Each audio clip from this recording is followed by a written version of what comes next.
Talking Heads podcast live from Pattaya, Thailand with your host Dave D. Join us weekdays. Check out all the latest updates on talkingheads-podcast.com. And welcome to another Wednesday, and welcome to Pattaya, Thailand. It's going to be a good one. And in the studio, of course, every day, Bobby at the end there. He's down on the what can we say, the pilot seat. Hello. Are you on the pilot seat, aren't you? We're in the pilot seat. So welcome to Bobby. He's here again today. It's going to be a good show. And of course, in the studio, of course, as every Wednesday, keeping you up to date on all the visa information and what's happening around Thailand. What can we say? Darren McGarry, welcome to the studio. Thank you very much, my friend. How are you? Great. Absolutely fantastic. After the last show, you will not believe how many emails I got and how much I hated you. Thank you. So let's. I've not heard that before. Well, I'm only telling the truth, mate. I thought, we've been on the show, and suddenly I'm getting all these visa questions, and I'm going, I don't really know about this shit. So we passed it over to the man that knew, which is you. But okay. Thanks a lot for coming in again. And of course, as per every Wednesday, we will be bringing people up to date on what's happening around Thailand, and of course, visa information. So, as I say, we'll break this down into a couple of shows, and that is that the first 30 minutes today, guys, out there, will be about the visas and what's happening, of course, and then we'll go into our regular chit-chat. How about that? No problem, mate. So you got another chicken? Yeah, they've been breeding. Where's that? They've been breeding. Come from? Do you know? Before we start, can I tell you something? And you'll appreciate this because you're a man of the world as well. I wanted to go to Gordon Ramsay's restaurant, yeah? Oh, yeah. So I wanted to try it, and I wanted to go in and eat some food. And I thought, I want to try something on the menu that's really cool. And it had boneless chicken, yeah, for $78.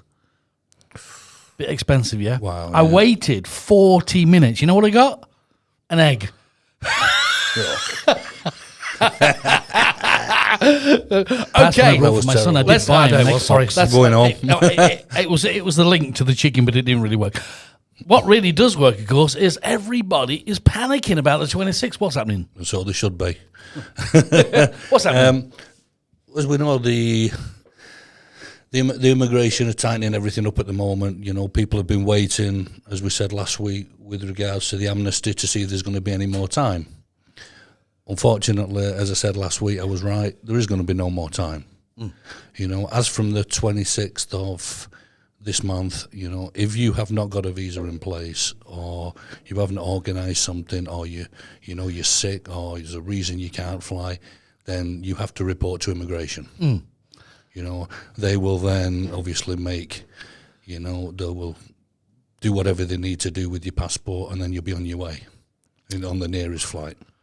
Okay, so there is no way of extending this, or there's no? Of the amnesty? Yeah, I mean, if it comes to the 26th, I mean, and let's say you come to the 26th, but... It's in the hourglass, like you said last week. Yeah, absolutely. I mean, at the moment, we're in a situation where, I read online that Phuket was going to open. Then 2 minutes after, there was another post that they were saying, well, no, we're going to concentrate on Pattaya. Yeah. Then they're saying, no, well, I'll tell you what, because of this COVID scenario, and it seems to be reinventing itself again, we're going to put everything on the back burner, including land crossings and everything else. So at the moment, we're not going forwards, we're going backwards, mate. Absolutely. And I mean, I was reading about Phuket today on the news, just a quick one about this decision to do that is going to put another 50,000 people out of business again. Oh, yeah. I mean, it's nuts, isn't it? They reckon it's cost 2 trillion baht.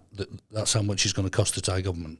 2 trillion. I mean, it's... But, we were talking about this today, and we were saying they've got a hard decision, haven't they? It's either let tourists in, do your best, and live with COVID, or you close the doors and your economy collapses. I mean, people are saying, it's going to take 10 years for Pattaya to get back to how it used to be.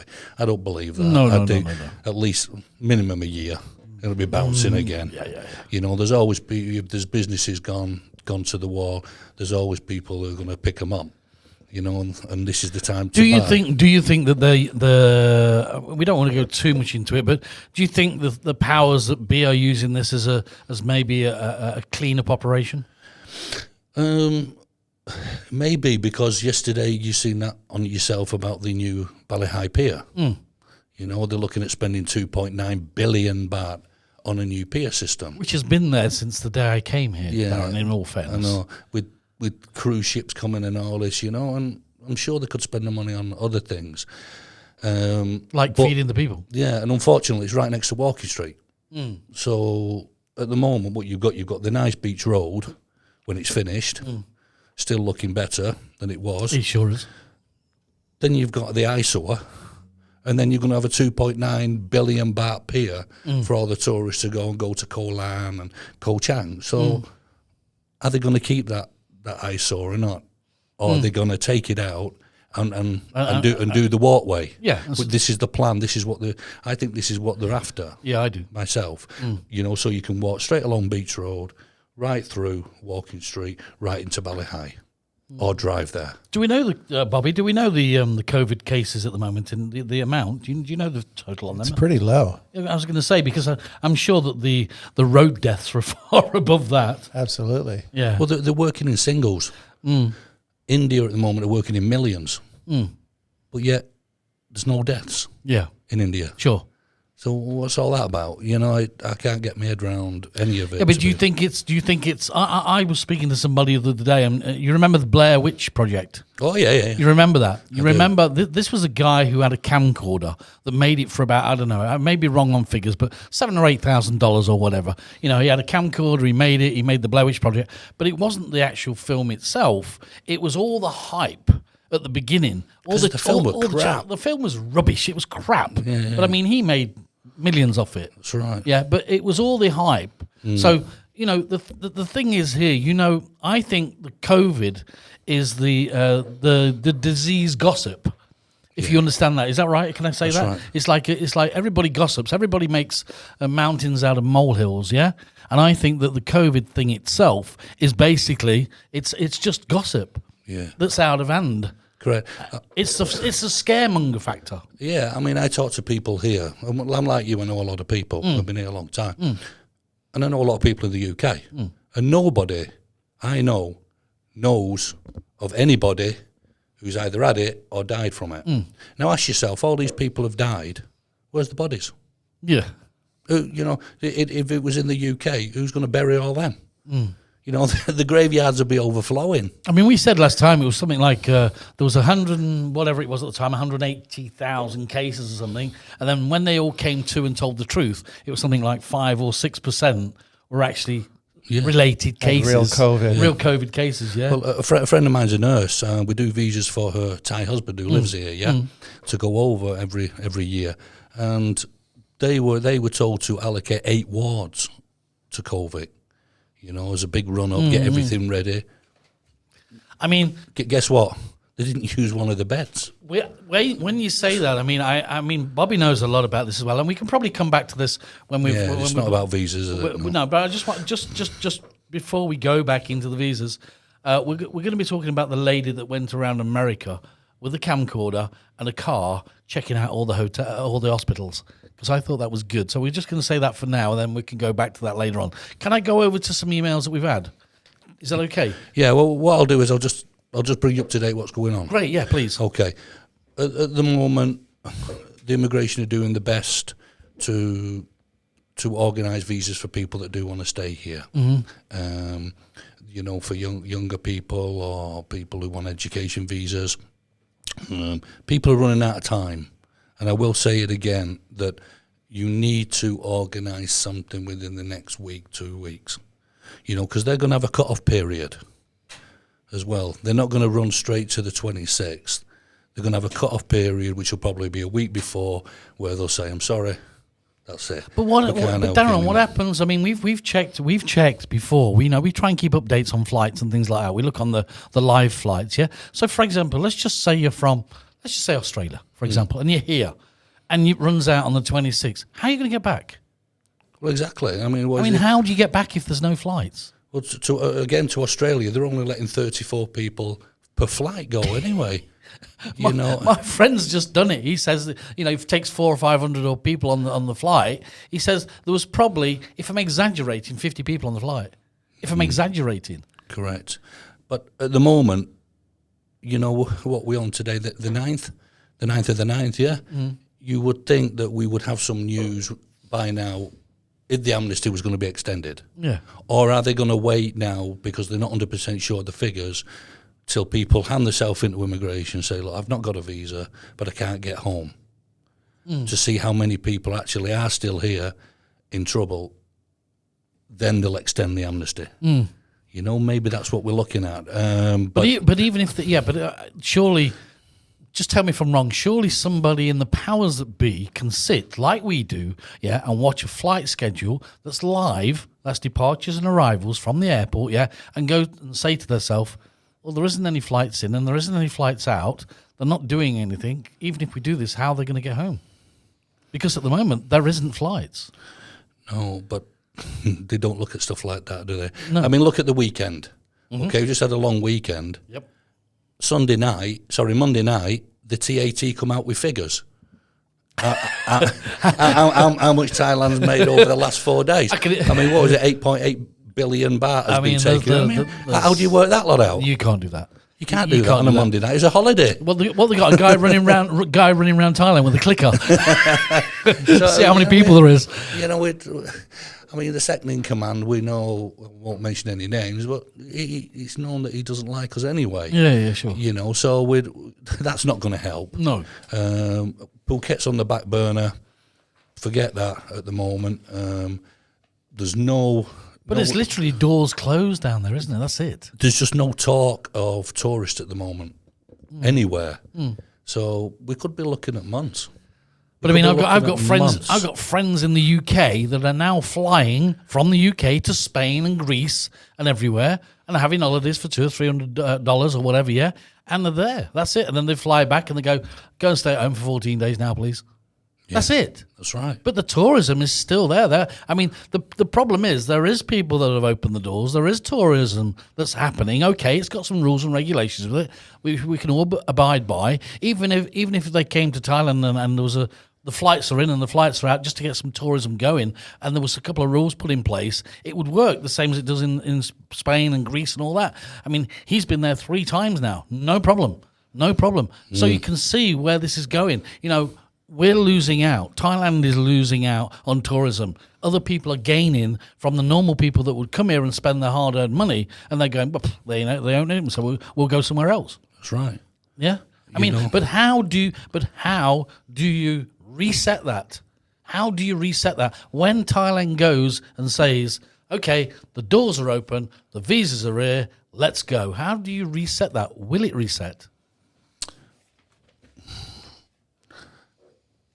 Scary. I think so. We've been here a long time, and other people I talk to that have been here a long time in business, we're scared. Yeah. I think we really are. I mean, we just don't know from day to day what decisions are going to be made. I mean, I was talking to a sat diver today who's been on a vessel who goes around the oil fields around Asia since June. He can't get off it because nobody will let him in. Nobody will let the crew in. So they're stuck on this vessel. They want to come to Thailand. They can't. They're saying, how do I get in there? And I'm not married. I've got no kids. So I'm saying it could be months. Could you just go run over something that people and if we can just sort of like go a little bit at a pace on here, because people were asking me before in the last show when we were talking about the people at the moment who are allowed to come in, right? Yes. So we're going back to what I've just said. So let's just say in a minute when you say the people that are allowed in, that's great. You're allowed in. But hang on, there's no flight, so how can you get in? Is that not happening?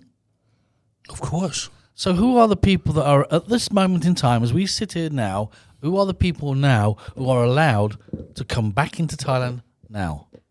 I haven't met anybody yet. I don't know about you. No, but I haven't seen anybody yet. I haven't. Apparently families, or people who've got families with kids here. No, because I've got people that I know that have got families that have got kids here and they're stuck and can't get in. They can't get here. No, because the criteria is too high. They want in the COVID certificates, they want in fit to fly certificates. People don't even know, in the UK, half the people don't even know what these things are. And you can't find out, you know, and this is the frustrating part. This is what's bugging everybody. There's also, you've also got to look at this. I mean, like we've just spoken about the gossip side, which we'll talk about. And of course, there's information and misinformation, and the average person finds it very hard what to believe. Correct. Wouldn't you agree with that? 100%. I mean, I've had it all last week in my office. People coming in, I'm saying, right, I can do this for you. I can do that. Well, I went to another shop. He said he couldn't. I said, well, I'm telling you, you can. Well, why can you do it and he can't? And this is... People are getting angry about it. They're getting frustrated about it, you know. They're giving you money and they're saying, well, are we sure we're going to get that? Is it guaranteed? You know, and stuff like that. It's the worry part. Well, probably, you know, no disrespect to you, that guy's sitting on the other side of the table and you're saying, hey, we can do this for you, you know, pay your money, we can do this for you. And I would imagine because of the information and the misinformation that's going around in the back of the head, he's going, is this going to happen? Correct. No? Yeah, agree. You know, so no disrespect. It puts that little bit of mistrust in the back of their head, doesn't it? That's right. And I mean, you know, you're reading people read forums and things like that. Yeah. You know, it's deadly. It's absolutely deadly. I mean, you got ThaiVisa.com, no disrespect to them, but somebody writes some shit sometimes. Well, it's a forum, isn't it? Where it's a blog. Yeah, but mate, it's a forum that Everybody says things without 100% being scrutinised. Yeah, and I looked at one the other day, and it was about 90-day reporting. You must report before number 31 August, otherwise you're in trouble, you know. And this is for retirees and blah blah. And I spoke to the boys here in John TM, and they said, "What's all that about? What's all that about? 90-day report's a 90-day report. You know, the amnesty doesn't finish while the 26th, so it's no problem for us. So again." You know, I'm getting a million phone calls off some old retired people, worried to death, can't sleep. Oh, shit, me. You know, me 90 days late. Well, no, mate, you're not. Yeah, but I've just read it is. Oh, no, it's not. I mean, you know, my other advice would be if they're so worried about their 90 days and they do go over their 90 days, walk into there with a mask on and just say, sorry, I've been sick for the last 5 days. yeah. They're not going to argue with that one, are they? No. But listen, if you do get to towards the 26th and you can't get home, okay, then if you go into immigration or you look online, they've got a list now that tells you the documents required if you maybe want another month. Now, that is, obviously, the officer will make the decision if he's going to give it to you. But this list includes things like going to your embassy and getting a letter to say there's no flights available, which we know some of the embassies weren't going to do it before, Australia and the UK. Now they've backtracked and said, okay, we'll help you. You need pictures in your house, you need receipts of where you're staying. It's about 14 items. And this is for 1 month. Wow. You know, so that is frightening on its own for people that, shall we say, only come here for a holiday just before COVID struck. Yeah, you know? which I and do we've got know. A lot of them. We've got a lot of them. Yeah, I know a few. We've got a lot of them, you know, and it must be scary. Still here from March, just gone March. Yeah. Still today, you know, came on 2-month holiday. Or people who come on a 2-week holiday. Still here, yeah. Correct. I've got one for you. Can I go on to a question? Is that okay? Of course we can. Great, thanks for that. So 26, take note, they need to get sorted out, yes? Correct. D-Day. D-Day, which is my birthday, by the way. D-Day. D-Day. Is it? Yeah, forget Day. that. Is it your birthday every day? It's my birthday on the 26th, believe it or not. Yeah. We need to extend our stay in Thailand, but my wife is ill with dengue fever. Can I renew on her behalf? Yeah, they can issue a medical visa. If somebody's sick, all you need to do is get a letter from a hospital, not from a clinic, a proper hospital like Bangkok, Pattaya, you know, and it must be in English, right? Not in Thai. And she'll take that with the with pictures of her in bed, preferably dressed. I was going to say, preferably dressed. Take your time. But we have to do a lot of that, believe it or not. Take pictures of people in bed? For people. I'm going home. No, for people who want retirement visas. Yeah. Very, very sick people who can't get to the immigration. Absolutely. You know, and what the scary part is in 4 or 5 cases this year, I remember seeing the guy last year. And this year, he's in bed, like in a hospital bed, mate. You know, whatever's wrong with him, cancer or whatever, and it's just terrible. Some of the photos, you know, we take down because we have to prove why he can't get down. Can't get down, yeah, sure. So yeah, it's the same. So you take pictures of the patient, you get the letter from the doctor or consultant. You take that down to immigration, and they'll look at it and give for a couple of $1,000 baht, they'll give an extension medical. Good. Don't forget, if you want to send Darren any questions at all, go on to the send them to Dave. Yeah, send them on. He loves them. Send them to the podcast. Why am I saying this? Send them to the podcast website, and you'll see the email there. That was for Rob Wood in the USA. So there you go. You've answered the question for that one. Lovely. I've lost my departure card. What must I do? It's not a big deal. If you've got the time, you can go to, let's say you're in Jomtien or Bangkok, just go into the immigration, let them know. They will look on the computer, they'll get a departure card, they'll swipe out the old number, the number on the card, and put your old number on. It's free. Simple as that. Simple as that. It's no big deal. Okay, so that was for Jane Cobb, and she's in Chiang Mai, believe it or not. A lot of people do lose them cards now because they don't staple them in anymore. No, that is true. Do you remember? Mine's gone. Yeah, mine has gone. They used to staple them in. Yeah, and then the last time I went, they didn't, and of course it falls out. It's gone, and the reason they stopped stapling was because people were complaining that it was damaging the passport and the pages on the passport. Yeah, exactly.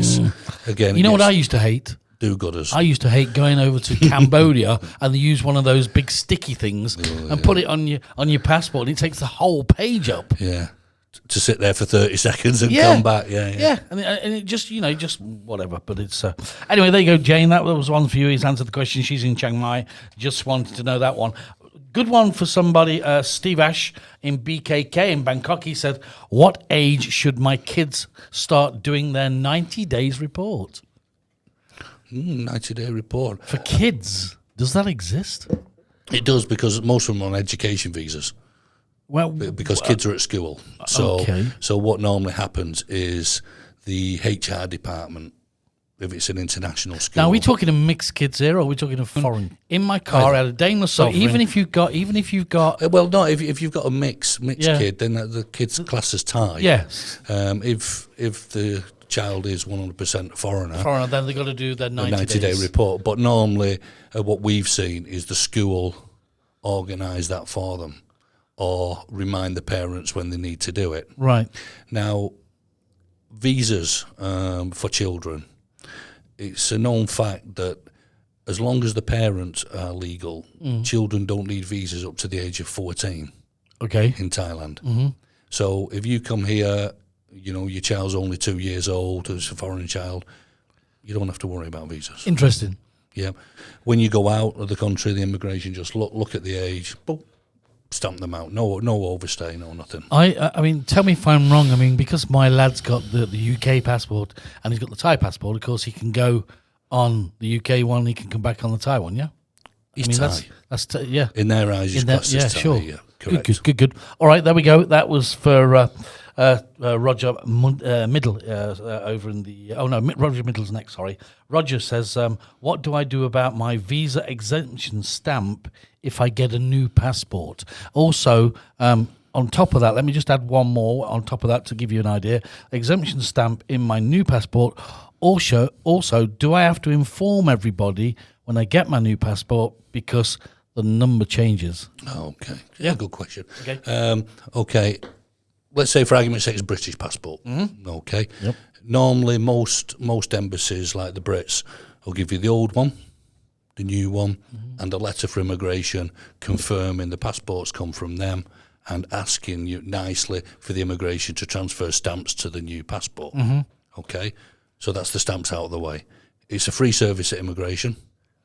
So, but when they can transfer if you've got a year's visa in your old passport and you're only 6 months into it, they can transfer it over. Of course you can, because some of the messages we get, you're not allowed to do that. They're not allowed to do that. They don't do that. So they keep them both together. No, you can do it. Good. Okay. Changing numbers, the bank, you don't need to do it. Okay. Okay, they will do it automatic when you go and doing any transactions. Okay, because they can see it's the same person. Your driving license, you will only change the number when It's up for ready renewal. up for renewal. Okay. Yes, Okay. so that's no big deal either. Okay. So, for example, all right. So basically, the exemption stamp is there, then, isn't it? It's fine. Correct. You can change that over because that's something we've had in the past on the news channel. We've had lots of emails in the past about that, and like you say, you've got the guys that they sit on the keyboards and they're in South Africa on the beach saying you can't do that, but Keyboard warriors, yeah. yeah. So you can do that, yeah. Yeah. All right, thanks for that one. Now, for example, let's just go over to another one which I like actually. What age should I get my child a passport if the child is half Thai and half foreign? What is the best age to get it, should I say? Okay. Is that right? Yep. Yeah. Most embassies for children up to the age of 16 will only give a 5-year passport. Okay. So if you're not going to travel anywhere, what's the use? If you're getting on a bit, and because obviously the father's got to be involved with ordering a passport. So if you're, a pensioner or whatever, then you want to get it pretty quick. God forbid something happens to you, yeah? I'm not saying you still can't get it. You can with a death certificate, but you don't want to really be going through that. I always say around about 2 years old. To get them but there isn't a limit. passport. There isn't a limit. As long as your name is on that birth certificate, Yeah, sure. you can... 9 times out of 10, does nationality. When you say 2 years old, so let's say 2 to 14 or whatever you said, yeah, is that right? Correct. Yeah? Okay, so let's say 2 to 14. Is there any change between 2 years old and 14 years old of the process of getting them one? Let's say, for argument's sake, UK, no. Okay, all right, that's the... Main reason, because you, up to the age of 16 or adults, some embassies are different ages, you need a counter signature. So that counter signature is saying he knows that child. He knows the difference. Or let's say, you see, the thing is with children's passports, they change so fast. True. In how they look. So a 2-year-old child, by the time it's 5, doesn't changed. look anything like the picture. Correct, yeah. Okay. So this is why... I think you did my sons at 5, didn't you? Yeah. So you got 5-year, you need a counter signature. The next 5-year, you need a counter signature. Okay. So that person is saying, yeah, that kid is that age. Yes, I know the child, I know the father. That's it. So there's no problem. But again, you got to think to yourself, well, am I a traveller? Are we going to be going anywhere? Yeah, sure. Do we really need it now? Me, with my son, I got mine as fast as I could. Yeah, sure. Same. Yeah. Because you just don't know here. That's the thing that I was just going to say next. I was just going to say, surely, if as foreigners have got children that have half Thai, half foreign, and they haven't got a passport of origin, yeah, I think my personal opinion is they should get one now, because in certain times and certain measures, things you have to do, and if you had to do something like that quick, maybe they get inundated, maybe you get refused. I don't know, but I'm just saying it's just a sense of security, no? Yeah, correct. I mean, if the child's only got the Thai one, and you need to get the child to the UK quick, let's say for argument's sake, for any reason, without the passport, you'd have to get the child what they call. Isn't it like a letter? An abode, which is a sticky visa that goes in the passport, which allows the child to stay in the UK all its life on a Thai passport. Okay. Yeah. So of abode. It's like that's it. Just go. Just rewind a little, like a minute. So if the child has what? Sorry, say again. Okay. If, let's say, for argument's sake, you haven't got a UK passport. Okay. And you've got an emergency on. You need to get that kid to the UK. Yep. You've got a Thai passport. Yep. Okay. As long as you're on the birth certificate, you can get what they call a right of abode visa. And the right of abode means that child can live in the UK on a Thai passport as a British citizen. Wow. That is interesting. My head's full of shit. Your head is full of shit, isn't it? No, when I've got migraines. we had a lot of response, by the way. You remember last time we had a bit of a laugh about it. But then some people actually, people I know in the UK went, damn, I've just wasted all that time and money. You know what we said about the Thai lady going over to the UK? Well, and it was about £2,500, is that right? In his bank, yeah. In his bank. And it was easier we said export and import, you remember? What we spoke about? I got so much about that. So many people came back to me on that. Yeah, we had a lot of inquiries. I don't know whether, like I said, I'm hoping it's come from your station. Well, we had a lot because, about it. People are starting to realise now.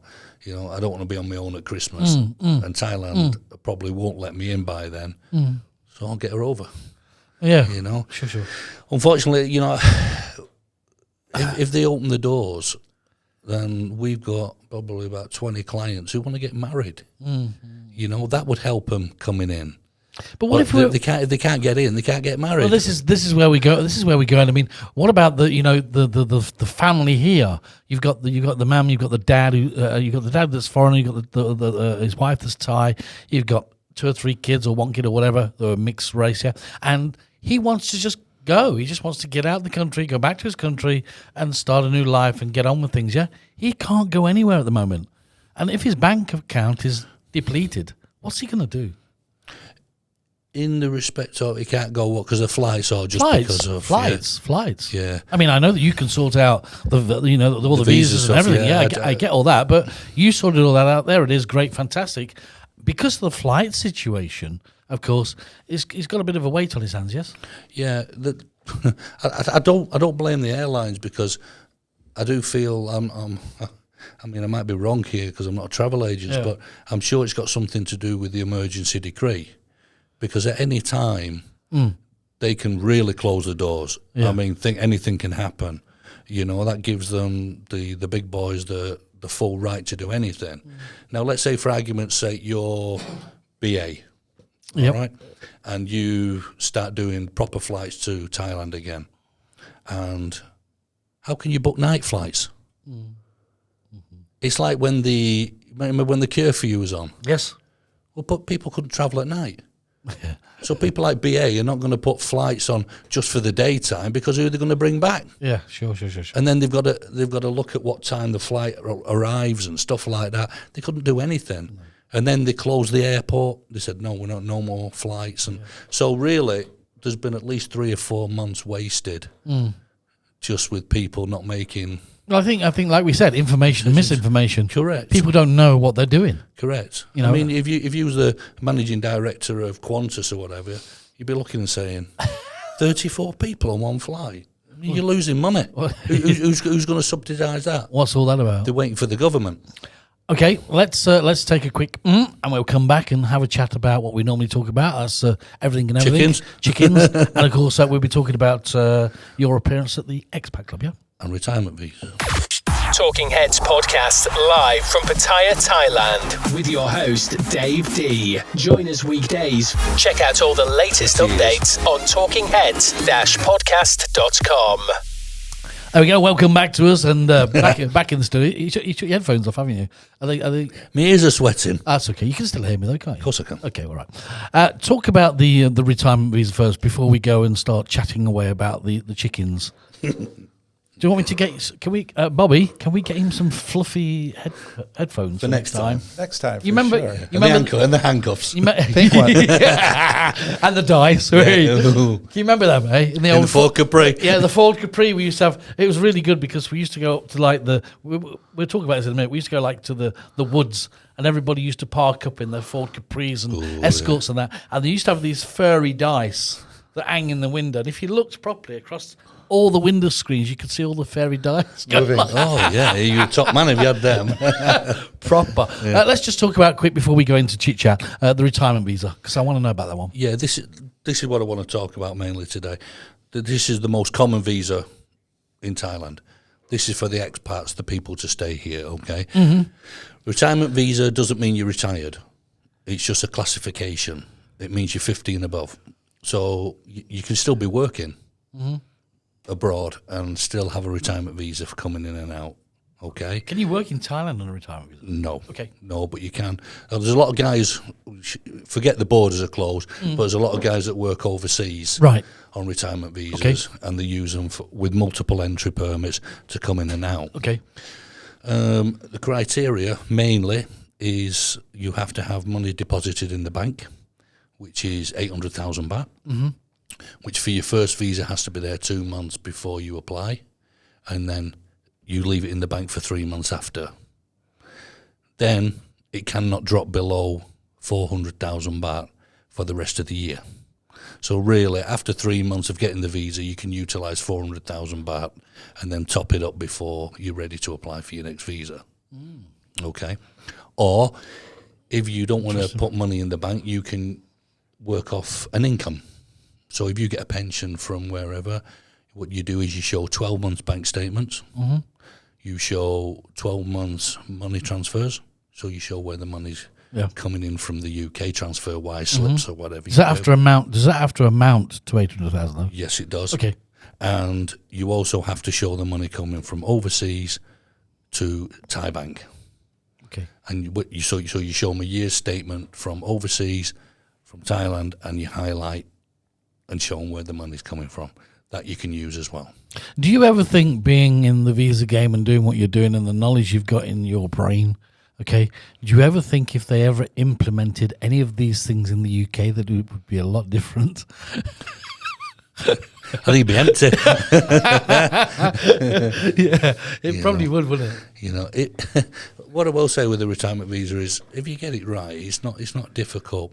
I mean, it's so widespread. I mean, if you've got a foreign wife, okay, this is where it gets easier, and she's got a non-immigrant visa, so you bring your English wife, you know, Coles to Newcastle, then you can, if you show your marriage certificate, she can do what we call, as a dependent, she can piggyback on your visa. Okay. So only one member of the relationship has to show the financial side. Oh, interesting. Okay. But I will say to the listeners that if you're going to do that and you're going to come over as a family, your marriage certificate, you must get legalised in the UK. Okay. And how do you do that? If you look on Google, they've got a legalisation bureau. Okay.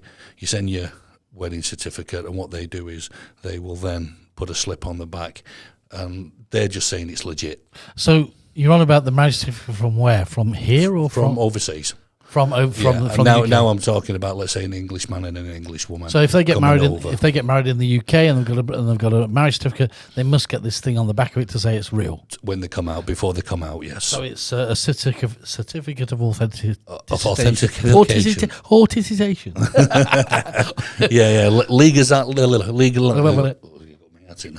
Legalization.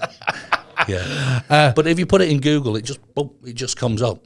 You know, I've got a marriage certificate. I need it legalising. But there it is. You can do it. You can do it by the post. You can actually do it from here.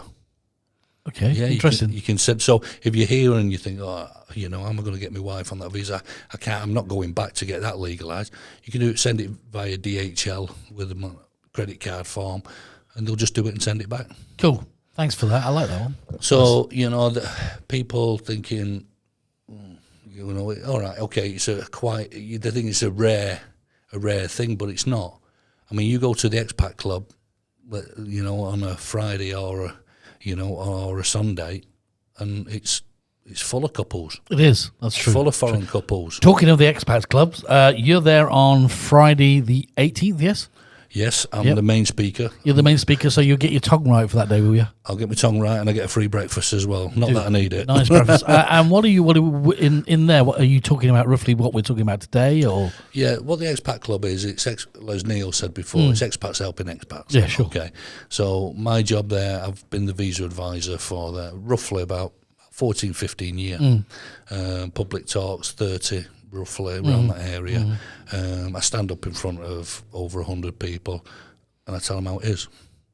I just tell them what visas you can get, how things have changed, what's going on at the moment, what to be careful of, because you make mistakes in Thailand, it costs you money. Yeah, but at the Expat Club, I mean, if you stand on the stage and you go, hey, you know, you can do this is the way you got to do it, being the expat club with the people in the crowd, don't any of them go, well, you can't do that? Do you get any of that? Would you do? Huh? Would you do that? But I mean, No. but it's not the keyboard warrior syndrome, is it? No, nothing like that. We're talking of... We're talking professional people Correct. and people that live here, and so what we do is we do the talk, which normally takes about 45 minutes, and then after that we'll do a question and answers. So if anybody's got... Very useful. Brilliant. I like that. I like that. I mean, it's always been, silly things like where do you get a moped from and stuff like that, but they'll go on about your subject first, 20 minutes, and then after that they'll do the random stuff. It tapers off to the random stuff. The random gear, yeah. But, it's great for making friends and I loved it. Keeping in the loop. I went for the first time, like I told you. I've been here, you know how long I've been here. And I went for the first time a few weeks ago. Neil's invited me and I went down there. And I actually loved it. And I spent an hour and a half after talking to different people about different things. And I found it very informative. Yeah. I wish I'd done it earlier, actually. I mean, I go up there, I'm unscripted. I've got a few notes, and I go up there and I just talk about what we need to talk about, like we're doing now, and also tell a few funny stories about things that happen in the visa game. It's not all boring. Would you like to tell me one? No, they're all naughty. That's for later on. That's the X channel. Yeah.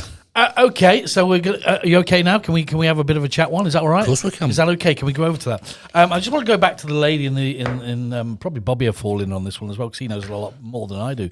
There was a lady in the USA, Bobby and Darren, who actually jumped in a car. She went around in a car with a camcorder and checking out the hospitals. Because she was reading online, it's full. They're empty. They're empty. Yeah. Every single hospital she went to was empty. There's nobody in them. Yeah. I mean, and the media was saying they're full. We can't take any more. We're brimming. We've got people in the corridors. I have a friend who did that in New York City too. He walked around everywhere. We've went to all the hospitals, and it was stark empty. Correct. Amazing, That's what I said huh? about the nurse that I know in the UK. Yeah. Just before, they got told to put, I think it was 6 wards. They need to keep these empty. They're still empty. Look at the COVID. It's the information and the misinformation. Information wars. We're in an information war. It's the we media. have been. It's the media. Yeah, It's the media hype. absolutely. I mean, Do you think it's scaremongery? Absolutely. yeah, I think it's I'm not David Icke, but I do believe in the 1%. I like David Icke. Well, it's 20 years ago he said this was going to happen. He did. And it's everybody said he called him went mad. Yeah, absolutely. And he lost everything. Yeah, he did. I'll tell you what, he's not losing everything now. No, he isn't. No, Nobody's laughing now. They were laughing at him and calling him crazy and calling him mad all those years ago, and he was saying the same thing as he's saying today. And now they're going, actually, what this guy's saying is real. Well, let me ask you two guys a question for a change, yeah? For a change. If they brought out a vaccine Yep. and they was going to give you the vaccine here, but inside that vaccine was a chip, would you let them chip you? Do you want me to go first? Would you? No. Would you like that? Would you like No, to know is the answer. people to know? No, is the answer. No way. No. No, is the answer. And No the way. UK have rised up against this, and I think obviously people are starting to clock on what the situation is at the moment. I don't want to get chipped. I'm not a dog. In the UK and USA, you get your animals chipped, but we're not getting chipped. For what? I think the problem is now, and that is, and Bobby would probably agree with me here, is the word rights and freedom don't really mean a lot today. No. We are scrutinized more than a lot of people know. I mean, you go to China now, you've got thumb, face recognition, you've got all this, Mr. Joe Bloggs is inside that shop at the moment, and you know this as well, Bobby, because you're into it more than I am. I mean, it's, where's it going to end? And like No you said, chip.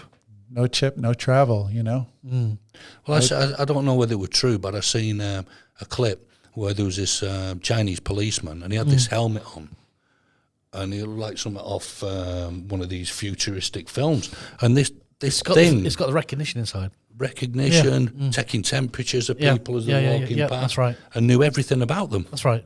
That's Yeah, right. this is a precursor to AI, Yeah, this whole journey absolutely. right now. I mean, They're setting it up right now, in my opinion. Yeah. From what I see, I'm just an observer. when I went to China, I didn't see anybody use money at all. No. No. No, not at all. Just phone and that's it. Correct. You know, and then you see these programs that you watch and I watch, and that is, you know, they're getting the face recognition on now. In Norway, they've had the thumbprint on their cards for a long time. And like you said, the AI technology is getting more and more and more and more and more advanced, as Bobby knows, because he, like I said, he knows a lot more. But I remember watching the Elon Musk interview with Joe Rogan, and he said, we have to be careful. He got depressed when he started talking about it. He did, didn't he? Yeah. He got really depressed. He says, what you have to watch out for is when the AI start to build the AI. That's when you have to be careful. And the internet speed that we're on now, where was the first panel put in? Do you know? No. Next to the market where apparently the virus come from. Wuhan. Interesting. Yeah. Correct. Interesting. Was it? Correct. Was that the 5? They turned on the 5G right in that area. Yeah. I mean, I watched it. I don't know if it was right, but the guy who used to be the CEO of Nokia, I mean, he resigned because of 5G. Because what they was actually saying with regards to it, what's going to happen in the future. He was saying, you know, that it can cause all sorts of problems, you know, like the radar did in the Second World War. Yeah, sure. But nobody admitted to it. But, you know, 5G now, the frequency is higher because they made a mistake, higher than it was, because the frequency couldn't get through glass or concrete.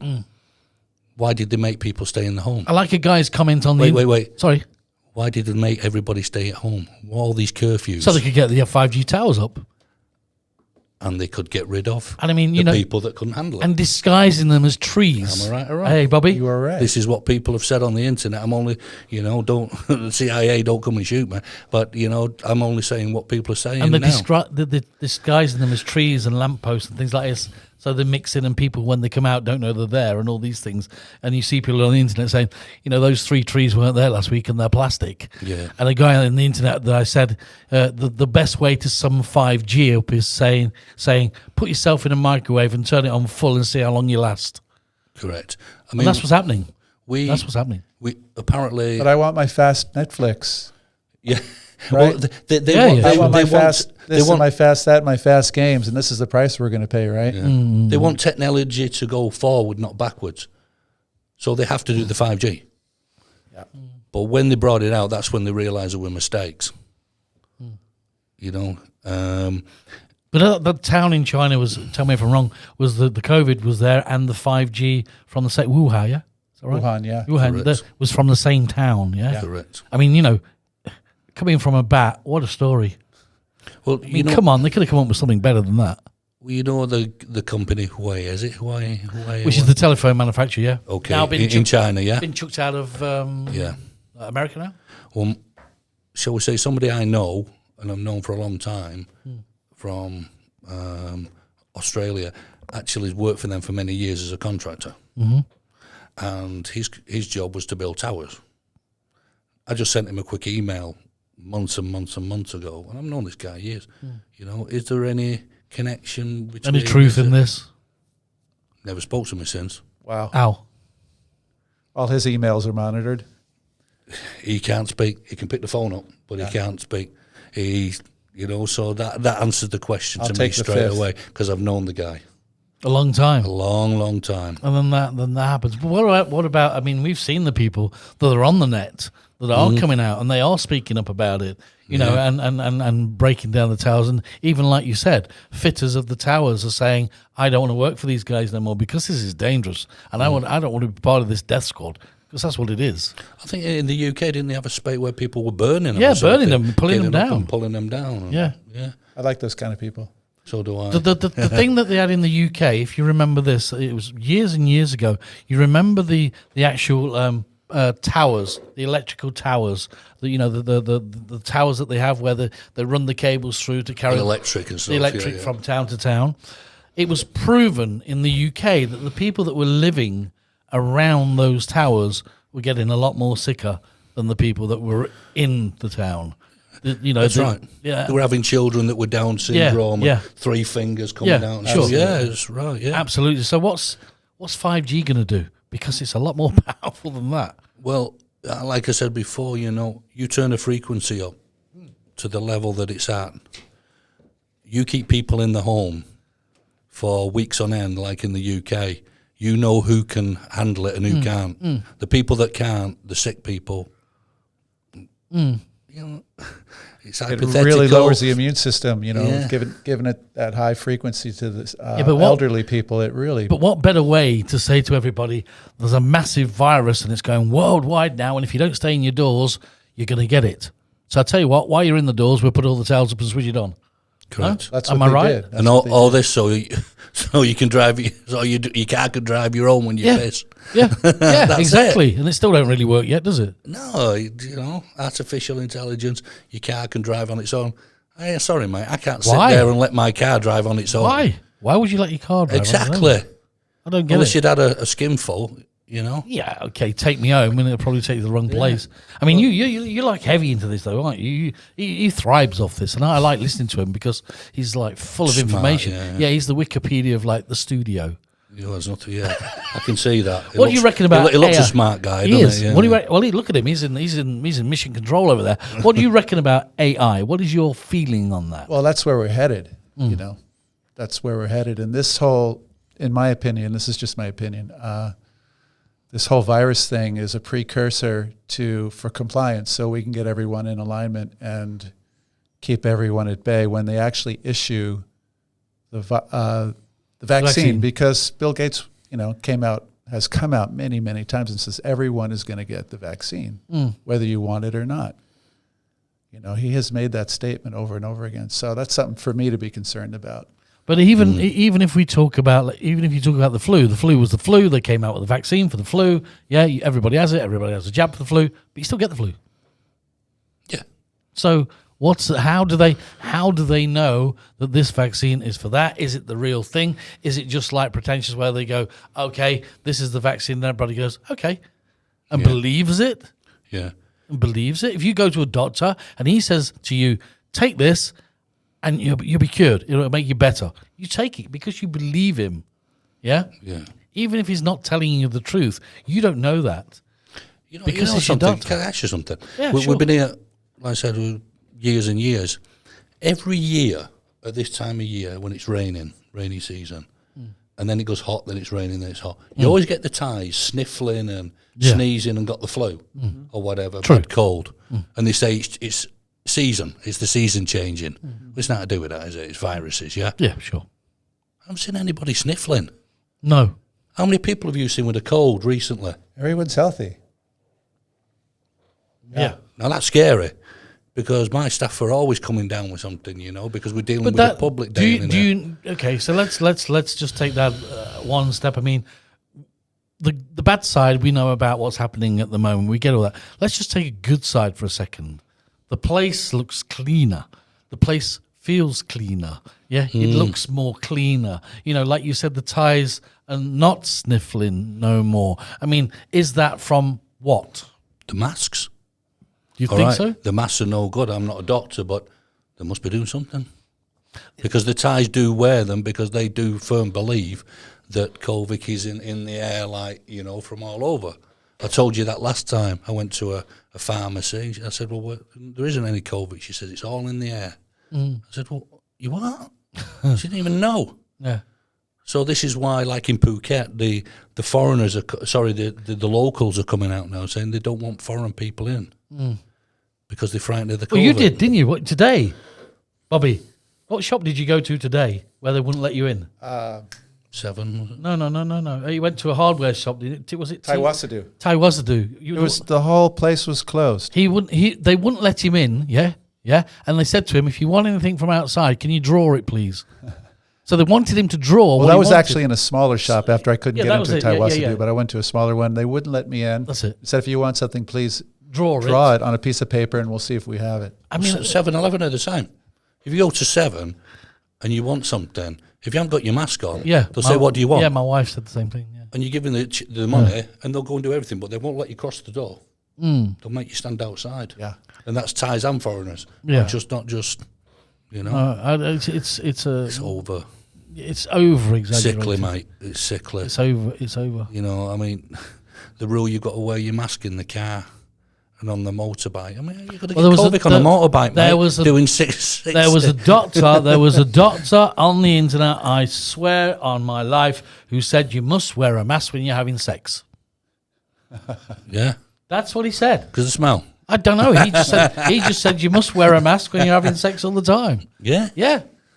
I'll have to try that. I tell you what, I ran. My missus could do it. I was going to say, I ran to the attic and I got my suitcase out and found my rubber one that I used to have. You still got it on. Did you notice? So, I mean, where's it going to end? And what I want to ask you guys is this, all right? Just think about this for a second. When the man turns round and says, it's all over now, it's finished, everything's okay, get back to normal. How do they know that? How do they know? Bobby, how do they know? Please. How do they know that it's all over? How, number one, it's easy to start something. Well, nobody really knows. No. Yeah. I think it's going to be Trump. I think he's going to be the leader. He's going to be the one that's going to make everybody realise that it's been a big knee-jerk. We've been played. I'm surprised. I mean, you know, everybody speaks about Donald Trump, that he does this and does that. I think he's done, you know, some good stuff. I can't see why Donald Trump hasn't stood up and gone, this is a load of bullshit. He has. Well, he has in many ways. In many ways, yeah. And is he getting slaughtered for that? Yeah. He's been getting slaughtered the whole time. Is he? Yeah. I read an article, don't you seen that, Bobby, about Italy, when they got told by the WHO, you do not post-mortem COVID bodies. Mm. So Italy said, stuff you, we want to know what's going on. Yeah, absolutely. So the post-mortem 60 bodies, and they didn't find anything to do with the respiratory problem. Mm. But what they did find was a lot of people had blood clots. Okay. So, which could have been cured with, warfarin, aspirins, paracetamol, and stuff like that. So, yeah, I don't know whether you read that, but to me, it was like, whoa, that makes some sense. Mm. You know, that's weird. But I honestly think it's just a big Disney film. It's just a big knee jerk. I do. I'm in agreement with you guys with that for sure. Yeah, sure. I mean, everybody's got their opinion, but as me and Bobby say, you don't have to be Einstein to work this one out. No. Pretty obvious. Pretty obvious. Happening. Okay, we're gonna leave on something. Your achievement, sir. Which one? Which one? Your weightlifting achievement. Oh, okay, come on, tell me what you did, because you were so happy to send me the video of it. So I want to know what you did.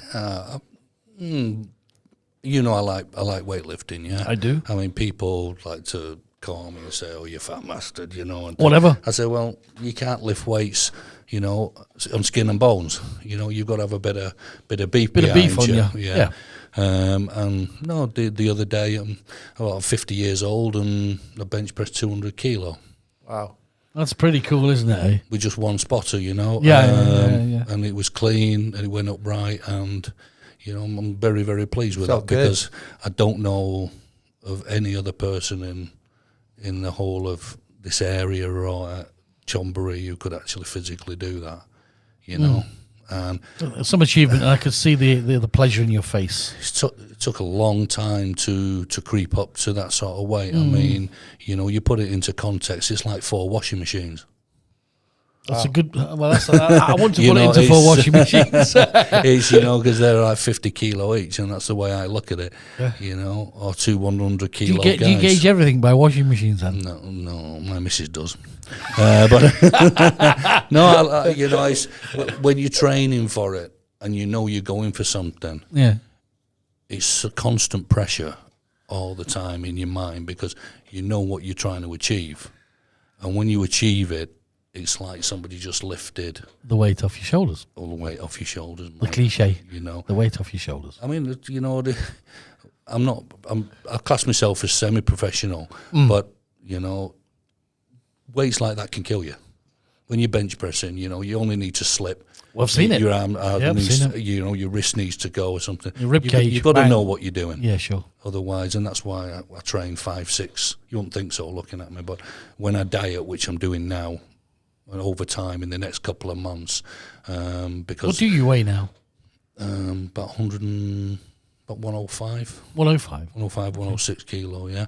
But I want to lose about 10, 15 kilo. And then what I do is I strip down, feel better. Because there's going to be really no more competitions this year. And then get ready for next year. Good. Hopefully there'll be some competitions in Bangkok and stuff. Good. Okay. Well, we wish you all the best with that, okay? Because you did really well, and I was very pleased for you. And I did send it to you as proof, didn't I? You did, mate. You did. It was proof, and I've seen the pleasure on your face. Yeah, the red face.